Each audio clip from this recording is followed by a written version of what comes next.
علی بھی سوال ہے، جوڑے آسمانوں پر بنتے ہیں، اس سے متعلق قرآن و حدیث کی کیا تعلیمات ہیں؟ دیکھیں جی، جوڑے آسمانوں پہ بننے کا صرف ایشو نہیں ہے، بلکہ سب کچھ ہی آسمانوں پہ ہی ہو رہا ہے۔ تقدیر کے اندر تو اللہ تعالیٰ نے اپنے ڈیوائن وزڈم سے چیزیں لکھ دی ہوئی ہیں، ٹھیک، البتہ ظاہر ہے کہ اس کی ایگزیکیوشن دنیا میں ہوتی ہے، لیکن اس کا یہ مطلب نہیں ہے کہ آپ نے جو ہے وہ دنیاوی طور پہ نہیں چیزوں کو دیکھنا۔ لوگ جو ہے وہ شادی کے اوپر استخارے بھی کرواتے پھر رہے ہوتے ہیں۔ استخارہ تو بالکل اینڈ والی چیز ہے۔ استخارہ تو اللہ سے مشورہ ہے، بندوں سے بھی مشورہ کرنا ہے۔ نبی علیہ السلام نبیوں کے صحابہ سے مشورہ کرتے تھے، استخارے پہ نہیں سب کچھ چیزوں کو چھوڑ دیا ہوا تھا۔ دنیاوی طور پہ آپ نے رشتہ کرتے وقت دیکھنا ہے کہ معاملات کیسے ہیں۔ وہ مسلم شریف میں 4 چیزیں بتائی گئی ہیں کہ عورت سے 4 وجہ کی وجہ سے لوگ شادی کرتے ہیں: اس کی خوبصورتی کی وجہ سے، اس کی مال کی وجہ سے، اس کی حسب و نسب کی وجہ سے، اس کی دینداری کی وجہ سے۔ پھر آپ نے فرمایا کہ اللہ کے بندو دینداری کو دیکھا کرو، ٹھیک ہو گیا؟ تو ان چیزوں کو دیکھنا چاہیے۔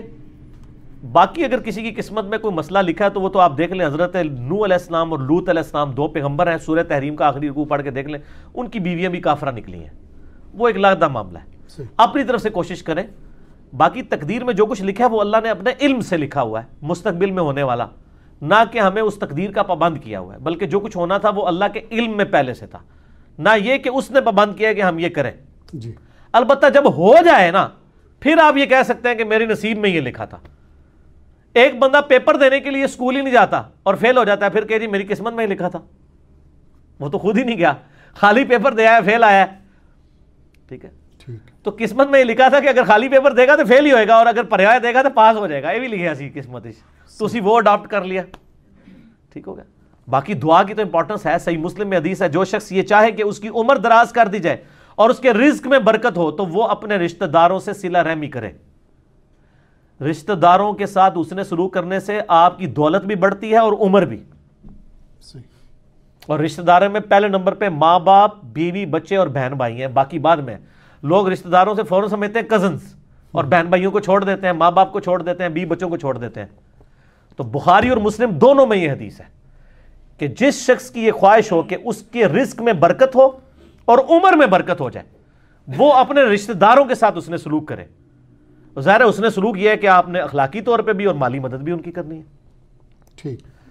تو اس کا مطلب ہے دعا سے تقدیر بدلتی ہے، لیکن یہ بھی تقدیر میں لکھا ہوتا ہے کہ اس کی عمر تو تھی 60 سال، اس نے اپنے بہن بھائیوں کے ساتھ اس نے سلوک کیا، ہم نے اس کو 80 کر دینا ہے۔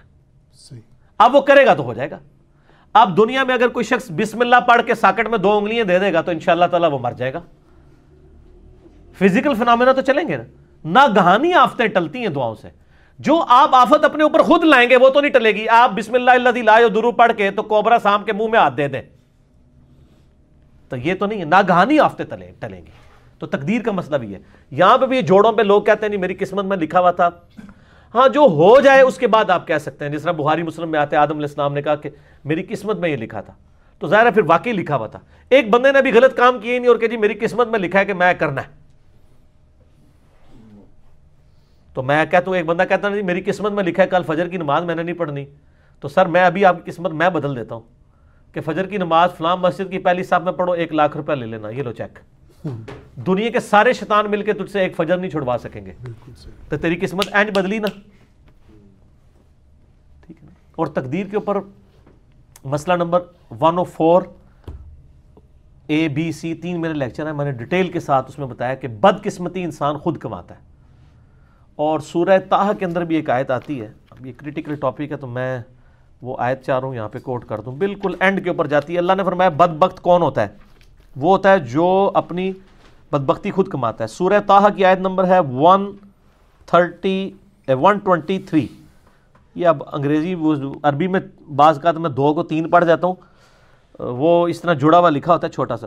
اس میں ہے کہ آدم علیہ السلام کو جب اللہ تعالیٰ نے زمین پہ اتارا تو کہا قَالَ اهْبِطَا مِنْهَا جَمِيعًا، ہم نے کہا کہ اب تم دونوں زمین پر اتر جاؤ، بَعْضُكُمْ لِبَعْضٍ عَدُوٌّ، تم میں سے بعض کا دشمن ہوگا، فَإِمَّا يَأْتِيَنَّكُم مِّنِّي هُدًى، اب جب کبھی کوئی ہدایت کی بات میری طرف سے تمہارے پاس آئے گی، یعنی نبیوں کے ذریعے کتابیں، فَمَنِ اتَّبَعَ هُدَايَا، جو کوئی ہدایت کی پیروی کرے گا، فَلَا يَضِلُّ وَلَا يَشْقَى، جو کتابوں کی پیروی کرے گا نہ گمراہ ہوگا نہ بدبخت ہوگا۔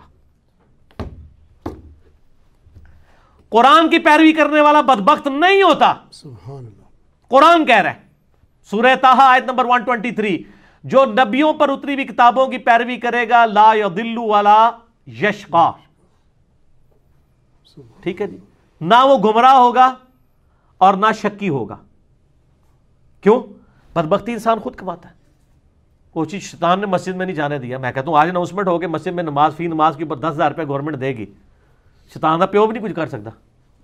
اور اس کا سائملٹینیس کنٹراسٹ ہے, اگر ایک نماز چھوڑنے پر اللہ تعالیٰ کی طرف سے دنیا میں ہی عذاب آنا شروع ہو جائے تو کوئی شخص بھی نماز سے غافل نہیں ہوگا.